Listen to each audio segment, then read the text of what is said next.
Live from Trinity City Studios, it's the Dr. Brad Show. And now, here's Dr. Brad. Hey everybody, Dr. Brad here. Today's discussion, layoffs should start at the top.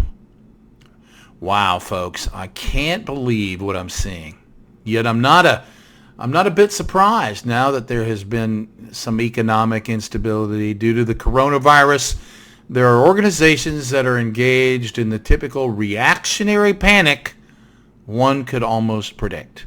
These organizations have been canceling posted positions or putting them on hold indefinitely, not because they have lost business, but because they think they may lose business. The key word here is that they merely think. It is far too early to determine that any significant lasting impact will occur, yet as one might surmise, they react immediately to cut labor costs.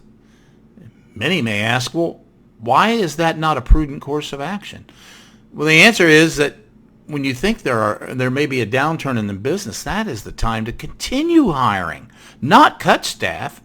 Continuing to hire stops the panic, helps the economy, allows economic stimulation to trickle down to further enhance GDP.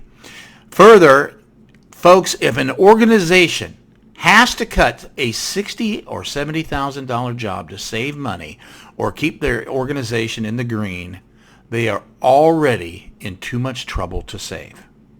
Now, trust me. I mean, are you kidding me? A $60,000 or $70,000 job, you got to cut it, and that's going to help you? You're in big trouble. Rather, it would be much more prudent, would it not, to lay off the executives at the top. Those executives are making $150,000, $200,000 and up, some of them millions, depending on the position.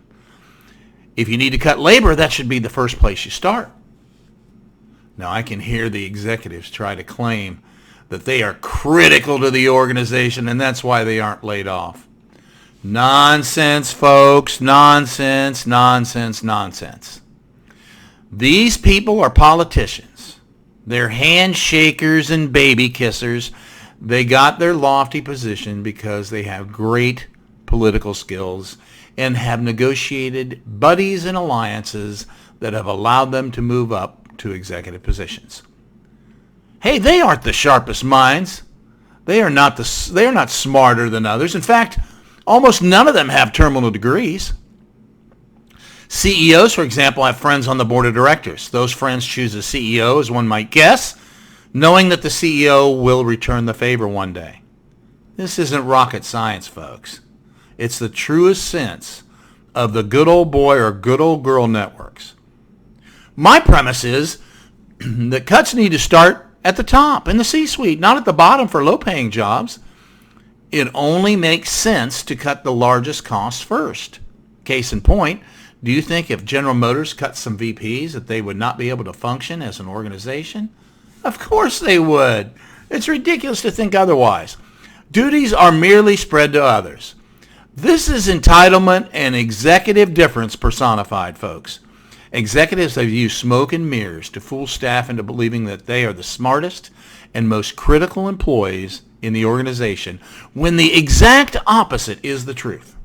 The frontline staff, the rank and file, are the most important employees in an organization. Hey, study the upside-down pyramid, folks. The upside-down pyramid. That's the truth of it.